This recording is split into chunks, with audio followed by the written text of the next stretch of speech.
सुप्रभात प्रिय विद्यार्थियों, आप सब कैसे हो। उम्मीद करती हूँ कि आप सब स्वस्थ होंगे और आपके स्वास्थ्य की मंगल कामना मैं ईश्वर से करती हूँ। प्यारे बच्चों, आज मैं इस कक्षा में आपके समक्ष हिंदी व्याकरण विषय वाक्य शोधन को लेकर उपस्थित हुई हूँ। प्यारे बच्चों, हमने पिछली कक्षा में वाक्य के बारे में जाना था, वाक्य बनाए थे, वाक्य के उद्देश्य जाने थे, वाक्य के भेद जाने थे और भेदों को जाना था और उनको कैसे हम परिवर्तित करते हैं सरल वाक्य से संयुक्त वाक्य और मिश्रित वाक्य में, संयुक्त वाक्य से सरल वाक्य और मिश्रित वाक्य में, मिश्रित वाक्य से किस प्रकार हम उसे सरल वाक्य बना सकते हैं, वो भी हमने सीखा। तो हम वाक्य को तो हमने जान लिया, परंतु वाक्य को बनाते समय हम अनेक प्रकार की अशुद्धियाँ कर देते हैं। आज हम उसी विषय में बात करेंगे। तो हम वाक्य शोधन से जानें कि हम वाक्यों की अशुद्धियों से कैसे बच सके। तो देखते हैं वाक्य शोधन। वाक्य शोधन से तात्पर्य है वाक्य में आई अशुद्धियों को दूर करने से होता है। वाक्य लिखते समय अनेक बातों का ध्यान रखा जाता है। वाक्य को लिखने में व्याकरणिक नियमों को ध्यान में न रखा जाए तो अलग अलग प्रकार की अनेक अशुद्धियाँ हो जाती हैं। उन अशुद्धियों से हम कैसे बचें, किस प्रकार से वो अशुद्धियाँ हमारी न हों, तो हम आज उसके बारे में जानेंगे। वाक्य में होने वाली अशुद्धियाँ निम्न प्रकार से हैं। वाक्य अशुद्धियाँ, आइए जानें कौन कौन सी वाक्य अशुद्धियाँ हैं। वाक्य अशुद्धियों को हम चार्ट के माध्यम से जाने कि वाक्य अशुद्धियाँ किस किस प्रकार हो सकती हैं, कौन कौन सी वाक्य अशुद्धि हो सकती है। तो वाक्य अशुद्धि के बारे में देखते हैं। सबसे पहले कौन सी अशुद्धियाँ हो सकती है वाक्य में? लिंग संबंधी अशुद्धियाँ। तो उसके बाद है वचन संबंधी अशुद्धियाँ हो सकती हैं, सर्वनाम संबंधी अशुद्धियाँ हो सकती हैं, कारक संबंधी अशुद्धियाँ हो सकती हैं, विशेषण परविशेषण संबंधी अशुद्धियाँ, फिर है क्रिया संबंधी अशुद्धियाँ, क्रिया विशेषण संबंधी अशुद्धियाँ, पुनरुक्ति संबंधी अशुद्धियाँ, पद क्रम संबंधी अशुद्धियाँ और अंत में मुहावरे और लोकोक्तियाँ संबंधी अशुद्धियाँ। तो बच्चों, हमने देखा कि 10 प्रकार से अशुद्धियाँ हो सकती हैं वाक्य में। हम इनको किस प्रकार से शुद्ध करें, आइए अब एक एक को हम उदाहरण के माध्यम से जानेंगे कि हम किस प्रकार जो ये अशुद्धियाँ हो जाती हैं वाक्य में, उनको किस प्रकार शुद्ध रूप में प्रयोग करें। तो आइए देखते हैं। सबसे पहले क्या है? लिंग संबंधी अशुद्धियाँ। एक उदाहरण देखें, नकुल ने मुझे पुस्तक दिया। अब देखिएगा, नकुल क्या है? पुल्लिंग, और पुस्तक भी पुल्लिंग है। क्या दिया? पुस्तक दिया। पुस्तक क्या है? ये आपका स्त्रीलिंग में आता है।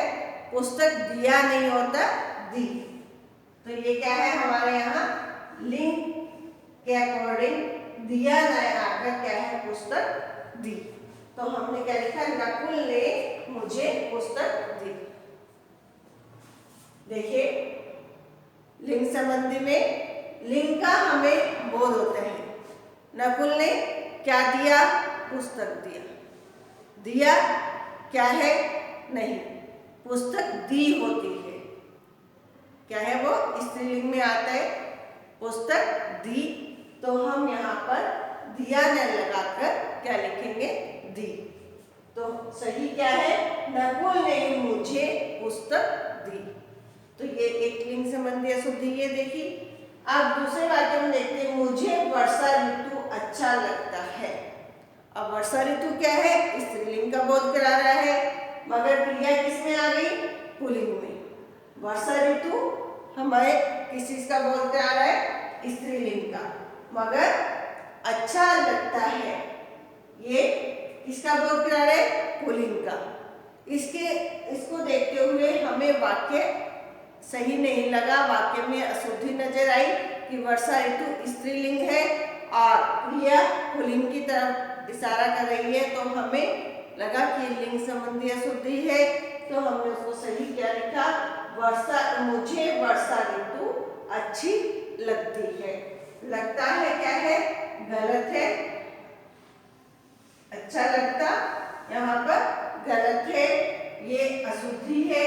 सही क्या है? मुझे वर्षा ऋतु अच्छी लगती है। अच्छी लगना यहाँ पर सही लिंग का प्रयोग है, स्त्रीलिंग का। वर्षा ऋतु स्त्रीलिंग है तो हमारी क्रिया भी किस में आनी चाहिए? स्त्रीलिंग में आनी चाहिए, तभी वाक्य सही होगा। आइए अब देखते हैं वचन संबंधी अशुद्धि किस प्रकार से होती है। वचन संबंधी अशुद्धि में वचन हमें ध्यान में रखना है कि वचन हमारा सही होना चाहिए। अब देखते हैं कि अनुज को 3 रोटी दे दो। अब रोटी 3 है तो रोटी नहीं आएगा, रोटियां शब्द का प्रयोग होना चाहिए। यहाँ पर वचन रोटी का वचन क्या होता है? रोटियां। अगर उसे रोटी क्या है? एक वचन है, उसे हम जब बहुवचन में बदलेंगे तो क्या होगा? रोटियां। तो यहाँ पर ये रोटी शब्द अशुद्ध रूप के अशुद्ध रूप में प्रयोग हुआ है। आप देखते हैं कि अनुज को सही रूप क्या है? अनुज को 3 रोटियां दे दो। ये रोटियां यहाँ हमारा वचन के अनुसार है।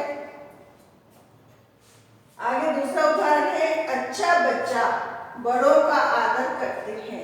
अब अच्छा बच्चा यहाँ पर एक वचन का बोध करवाता है और बड़ों का आदर करते हैं, है क्रिया से हमें क्या बोध हो रहा है कि अच्छा बच्चा नहीं, यहाँ पर बहुवचन का प्रयोग होना चाहिए। अच्छे बच्चे बड़ों का आदर करते हैं। हम वाक्य को बोलते ही क्या है? हमें वाक्य गलत सा लगता है। अच्छा बच्चा, अच्छा बच्चा ना होकर क्या होगा यहाँ बहुवचन में? अच्छे बच्चे, अच्छे बच्चे बड़ों का आदर करते हैं। तो जाना आपने कि किस प्रकार हम वचन की अशुद्धियां कर जाते हैं। हमें उनको सही रूप देना है कि अच्छे बच्चे बड़ों का आदर करते हैं। तो अब चलते हैं तीसरे अशुद्धि की ओर। तीसरी अशुद्धि क्या है? तीसरी है सर्वनाम संबंधी अशुद्धियां। तो इसमें भी उदाहरण के माध्यम से देखें कि सर्वनाम में क्या अशुद्धि हो सकती है, हम किस प्रकार सर्वनाम बोलते हैं और उसके साथ अगर सही शब्द का प्रयोग ना, सर्वनाम ना प्रयोग करें तो वो अशुद्ध हो जाता है। तो देखते हैं, दूध में कोई पड़ गया। अब कोई शब्द क्या है? सर्वनाम है। यहाँ पर कोई शब्द क्या है? सर्वनाम। मगर कोई पड़ गया से हमारा ये वाक्य अशुद्ध लगता है। हम इसको सर्वनाम के माध्यम से सही रूप में लेते हैं कि दूध में कुछ पड़ गया है। क्या है यहाँ पर? सही रूप क्या है? कुछ। और गलत क्या हो गया? सर्वनाम कोई नहीं आता, कुछ आता है। कुछ में हमें पता नहीं कि क्या है। ठीक है, अब आगे देखते हैं, तुमको कहाँ जाना है। अब तुमको बोलते हमें एक वाक्य अजीब सा लगता है, तुमको नहीं होता। हम सामने वाले को एक रिस्पेक्ट के रूप में सर्वनाम लगाकर बोलते हैं। तुमको ना कह के तुम्हें का प्रयोग करना चाहिए। तुमको ये क्या है? हमारा गलत सर्वनाम के रूप में है। अब तुम्हें कहाँ जाना है, तुमको क्या है? यहाँ पर गलत है। तुमको कहाँ जाना है, ये क्या है? तुमको लगाते ही हमें सर्वनाम संबंधी अशुद्धि का बोध हो गया। अब हम उसे सही करते हैं, तुम्हें कहाँ जाना है। तो ये हमारा सर्वनाम संबंधी अशुद्धि थी। जो सर्वनाम हमें वाक्य में किस प्रकार सही रूप, सर्वनाम को हमें वाक्य में किस प्रकार सही रूप में प्रयोग करना है, वो हमने यहाँ देखा। अब चौथे नंबर पर चलते हैं, कारक संबंधी अशुद्धि। अब कारक संबंधी अशुद्धि में कारक को हमें ध्यान में रखना है कि पहले हमें वाक्य को ध्यान से देखना है कि यहाँ पर हमारी कौन सी अशुद्धि है। अब अगर लगता है कि कारक संबंधी है तो देखिए, कारक संबंधी में हम जवाब भेज दिया है। अब हम जवाब भेज दिया है, वाक्य बोलते ही क्या लग रहा है? अजीब सा लग रहा है, गलत लग रहा है। तो क्या है? यहाँ पर हमने देखा जवाब भेज दिए हैं तो ठीक है, हम जवाब, तो हम के साथ हमने यहाँ कारक का प्रयोग नहीं किया। यहाँ हमारा कारक का प्रयोग कारक में क्या लगाएंगे हम? हमने जवाब भेज दिया। देखो, हमने बोलते ही, हमने का प्रयोग करते ही, हमने बोलते ही किस चीज, एक वाक्य को अच्छा सा महसूस किया कि हमने जवाब भेज दिया है, तो ये वाक्य हमारा सही है, शुद्ध रूप में प्रयोग हुआ। अब कहते छत पर से कौन गिरा। अधिकतर हम इस ऐसे वाक्यों को प्रयोग करते हैं, छत पर से कौन गिरा। अब दो कारक एक साथ प्रयोग किए हैं, जबकि हमारा काम चलता है छत से, क्योंकि पर हमारा अधिकरण कारक को लेता है और वो क्या है? गिर गया। उस वहां से वो क्या हो गया? अलग हो गया।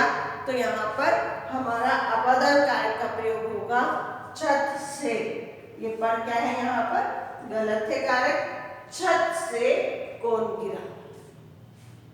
छत से, क्योंकि वो छत से गिर चुका है, अलग हो गया है, तो वहां पर हमारा अपदान कारक का प्रयोग होगा। ये भी हमारी कारक संबंधी अशुद्धि थी, जिसको हमने शुद्ध रूप में कहा छत से कौन गिरा। अब हम पांचवें कारक को देखें। पांचवा है विशेषण पर विशेषण संबंधी अशुद्धियां। अब इसको भी देखें कि विशेषण और पर विशेषण, विशेषण की भी जो विशेषता बताए वो पर विशेषण है, और विशेषण क्या है? जो संज्ञा की विशेषता बताए वो विशेषण है। इसमें कौन सी अशुद्धि आ सकती है? देखिए, आइए एक उदाहरण देखते हैं। एकता एक गुणवान लड़की है। एकता क्या है? एक, विशेषण गुणवान, उसकी विशेषता बताइए, उसके वो गुणवान है और लड़की है। मगर स्त्रीलिंग में एकता एक स्त्रीलिंग है और वो क्या है? गुणवान पुल्लिंग का बोध करवा रहा है, तो हम उसको स्त्रीलिंग में कैसे बदलते हैं? गुणवान का क्या बनता है? गुणवती। तो ये गुणवान हमारा पुल्लिंग का बोध करवा रहा है, विशेषण है, मगर यहाँ पर ये गुणवान नहीं होकर क्या आएगा? गुणवती आएगा। एकता एक गुणवती लड़की है, ये गुणवती का रूप। तो यहाँ पर देखा कि किस प्रकार विशेषण संबंधी अशुद्धि है। यह दूसरा वाक्य देखिए, यह योजना विकट है। योजना क्या है? भयानक, भयंकर न होकर क्या होती है? जटिल, कठिन होती है, उलझी हुई होती है। तो क्या है? उसे ठीक करना। यह योजना विकट न होकर क्या होता है? जटिल। क्या आएगा शुद्ध रूप इसका? जटिल। यह योजना जटिल है, यह जो योजना है बड़ी कठिन है, इस रूप में आएगा, ना कि यह योजना भयानक है। भयानक नहीं होता, क्या होता है? जटिल। अब छठे नंबर की ओर चलते हैं, जो है क्रिया संबंधी अशुद्धियां। उदाहरण देखते हैं। पारुल पुरस्कार देने योग्य है। जो पारुल है वो पुरस्कार देने योग्य है। देने योग्य नहीं होता, देना क्रिया है। यहाँ पर देना क्या है? क्रिया है। देना नहीं होता, पाना होता है। तो क्या है? देना क्रिया यहाँ गलत है, ये अशुद्ध रूप है।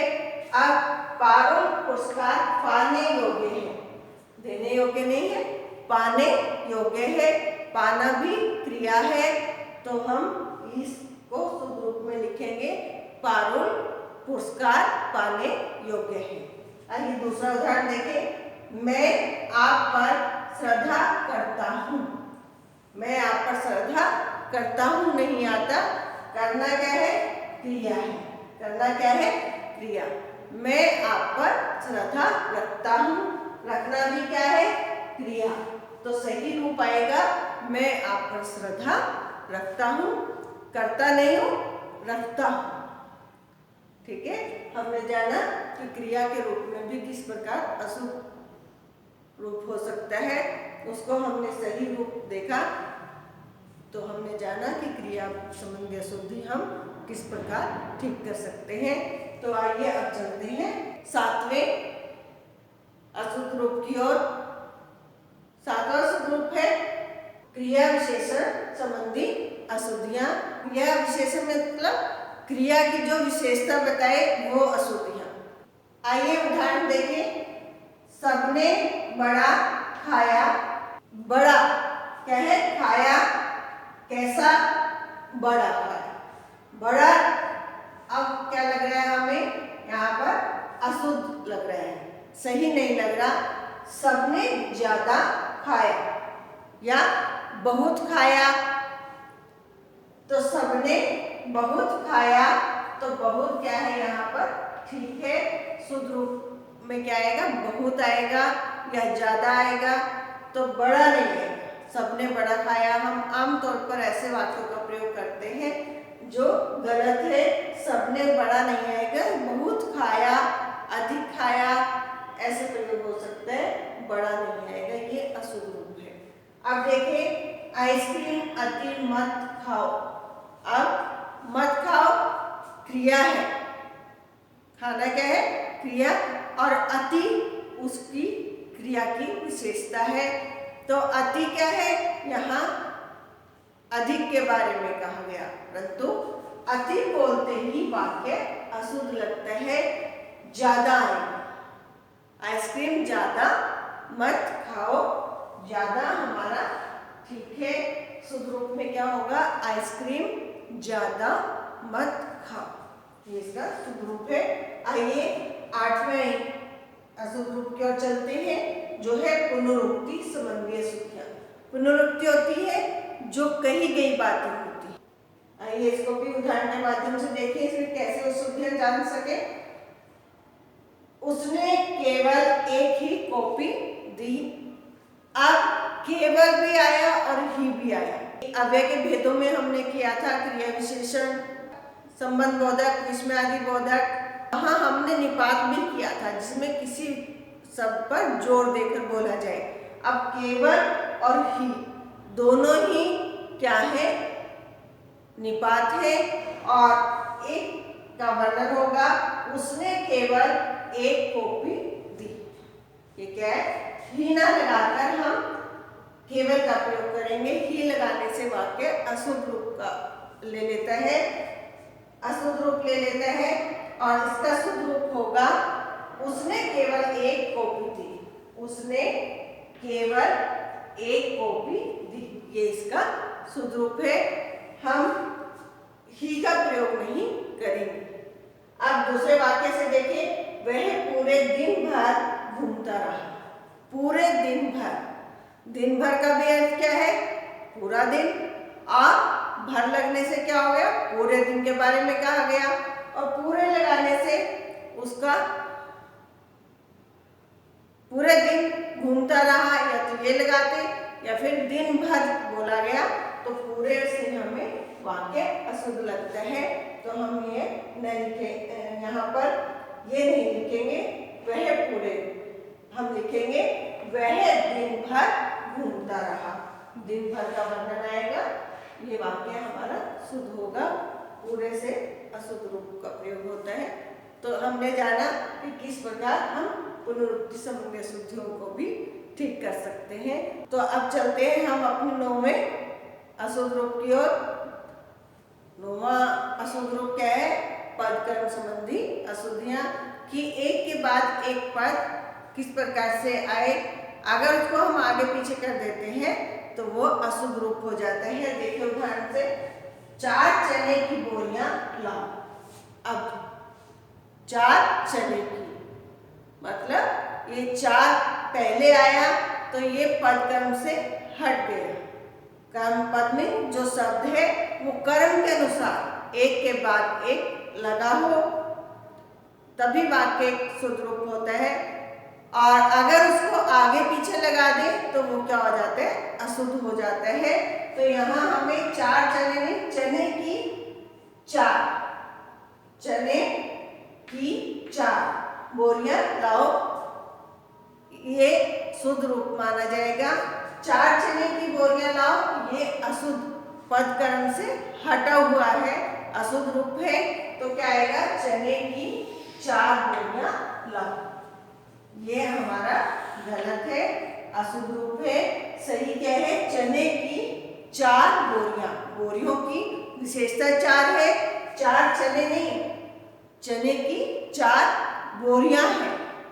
4 क्या है, बोरियां हैं, चने नहीं है 4, तो इससे तो हमें क्या है 4 चने, सिर्फ 4 चने, मगर बोरियां कहते ही हमें वो वाक्य अशुद्ध लगा।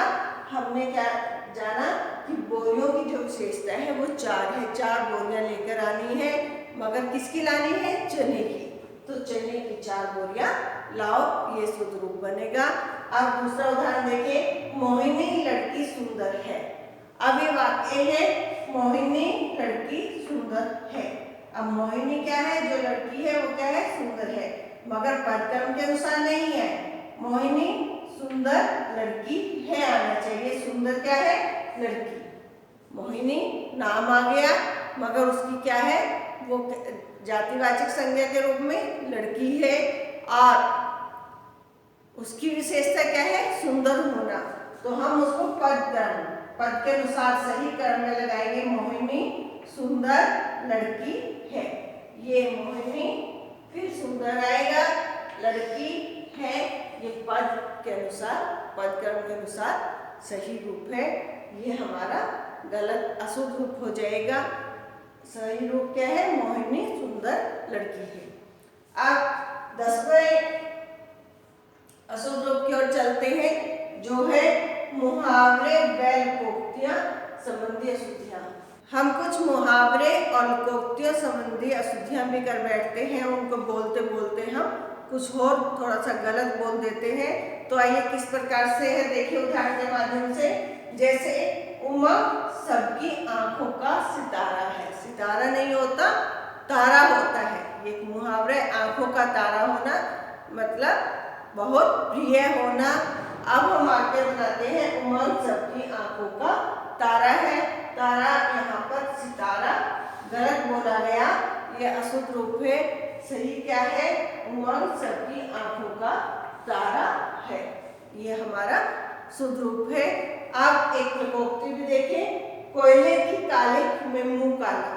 कालिक कहते ही हमें एक अटपटा सा लगा, कोयले की कालिक नहीं होता, दिलाली होता है। कोयले की दिलाली में मुंह काला, अर्थात बुरे कार्यों से कलंक लगना, बुरे कार्यों से उस पर धब्बा लगना, तो वो क्या है, दिलाली शब्द का प्रयोग होगा। ये हमारी लोकोक्ति है कि कोयले, सही रूप क्या है, कोयले की दिलाली में, दिलाली कालिक ना आकर क्या है, दिलाली में मुंह काला, इस प्रकार से होगा। बच्चों, आपने अशुद्धियों को जाना कि किस प्रकार अशुद्धियां होती हैं। मैंने यहाँ पर आपको 10 अशुद्धियों के बारे में बताया, जो लिंग संबंधी अशुद्धि, फिर वचन संबंधी अशुद्धि, सर्वनाम संबंधी अशुद्धि, फिर हमारे लिए कारक संबंधी अशुद्धि, विशेषण पर विशेषण संबंधी अशुद्धि, फिर थी क्रिया संबंधी अशुद्धि की क्रिया की किस प्रकार हम क्रिया का प्रयोग करते हैं। हमें बोलना जैसे देने और पाने वाला हमने आपको बताया, तो इस प्रकार से ये क्रिया संबंधी अशुद्धि हो गया। फिर उसके बाद एक क्रिया विशेषण संबंधी अशुद्धि कि क्रिया की जो विशेषता है वो किस प्रकार से होनी चाहिए, उसे भी हमें ध्यान में रखना है। उसके बाद हमने जाना कि पुनरुक्ति संबंधी अशुद्धि, जो बात पहले कही गई है, जो पहले कही गई बात है उसको फिर से कहना, पुनरुक्ति संबंधी अशुद्धि हो गया। फिर हमने जाना कि पदक्रम संबंधी अशुद्धि की, जो हमारे वाक्य में पद, जो हमारे वाक्य पद किसे कहा गया है, शब्द को कहा गया है। जो शब्द है वो पद का रूप ले लेते हैं वाक्य में, अगर उनको सही रूप से नहीं लगाया गया, एक के बाद एक, जैसे हमने किसी की विशेषता को पहले लगा दिया। अभी मैंने आपको वाक्य बताया था कि चने, 4 चने, जबकि वो क्या है, 4 बोरियां। चने 4 नहीं होते जो बोरियों में भर लिए जाए, बोरियां 4 हैं, उनमें जो चने डाले उनकी के बारे में कहा गया। तो ये क्या था, पदकर्म संबंधी अशुद्धि। फिर हमने अंत में जाना मुहावरे और लोकोक्तियां संबंधी अशुद्धि। मुहावरे और लोकोक्तियां जो है वो किस प्रकार से सही रूप में बोली जानी चाहिए, वो हमने देखा। प्यारे बच्चों, हमें एक वाक्य जब दिया जाए शुद्ध रूप करने के लिए, पहले हमें धीरे धीरे जो आपको मैंने अशुद्धियां बताई हैं उनको पहले हमें ध्यान में रखना है। फिर हमें वाक्य को पढ़ना है। वाक्य को पढ़ने के बाद हमें देखना है कि इसमें कौन सी अशुद्धि हो सकती है जिसे हम ठीक कर सके, शुद्ध रूप में ला सके। अब हमने जाना अशुद्धियों के बारे में। मैंने पूरी कोशिश से आपको समझाना चाहा अशुद्धियों के बारे में। उम्मीद करती हूँ कि आपको ये सब समझ में आया होगा।